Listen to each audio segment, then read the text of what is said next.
Just how hard is it to get 100% VA disability? Whiskey 9 Yankee 7 November Golf, over.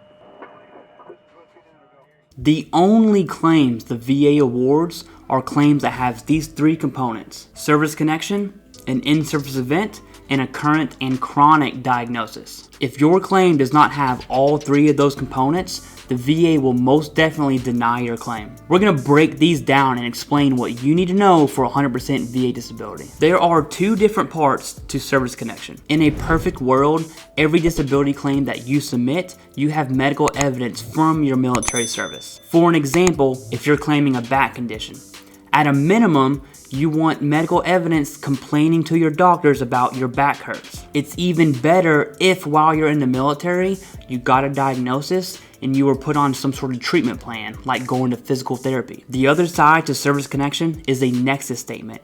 Every single claim will have a Nexus statement. Your C&P examiner will write a Nexus statement, and those three statements are less likely, that's the bad one, at least as likely, that's like 50-50, and more than likely. The C&P examiner will take that exam along with their opinion and submit that to the VA so the VA rater can make a decision. So if your VSO tells you that you've had a favorable C&P exam, all they're really referring to is at least as likely or a more than likely Nexus statement after your exam. If you were denied service connection, you're missing a combination of both medical evidence and a positive Nexus statement. This is why when veterans submitting supplemental claims often consider getting an independent medical opinion. If you need an IMO and DBQ for mental health conditions and secondary conditions, I highly recommend Dr. Sharma. Dr. Sharma will review your case for free and make a determination on your medical evidence and if a Nexus will help you win your claim. If not, no fees are attached. Contact information will be below in the description. For presumptive conditions, like conditions under the PACT Act, service connection is easy peasy. Card up in the top for toxic exposures and the PACT Act. Moving on to an in-service event. In-service events are not always combat related. Although combat is an in-service event, so is getting into a car wreck if you're active duty. Deployments, falling off of a truck, having an accident during a training exercise, something had to happen for this disability to develop. What is that something?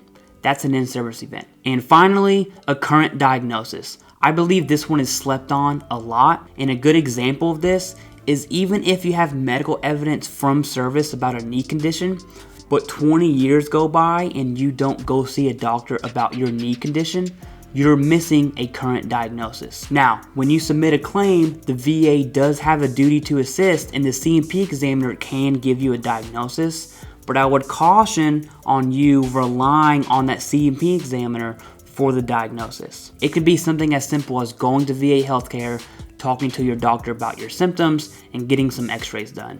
That will do the trick. In a very perfect and theoretical world, when you submit a claim, you should already know the VA is going to award you your claim because you have service connection, because you have an in-service event, and because you have a current and chronic diagnosis. I totally understand that's not always the case, but if you have those three elements, you might want to consider a higher level review. Taking it a step further, I would even argue that the veteran should have an estimate of what percentage they're going to get for that VA claim. Because before going to C&P exams, because we are educated and informed veterans, we're going to read the 38 CFR.